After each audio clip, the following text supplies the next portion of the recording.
Ito nga pala ang ipapalit nating preno, Racing Boy brake shoe, Racing Boy baka naman. Tignan nyo ang comparison ng stock brake shoe sa Racing Boy brake shoe. Bago nyo ikabit ang bagong brake shoe, linisan nyo muna.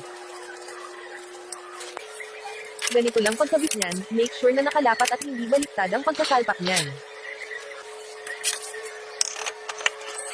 Pag okay na ang pagpalit ng preno, pwede mo nang ibalik ang gulong at tambucho, sa reverse naman ang pakakabit ng gulong at tambucho, kung ano ang huli mong di na-clutch naman ang una mong ikakabit.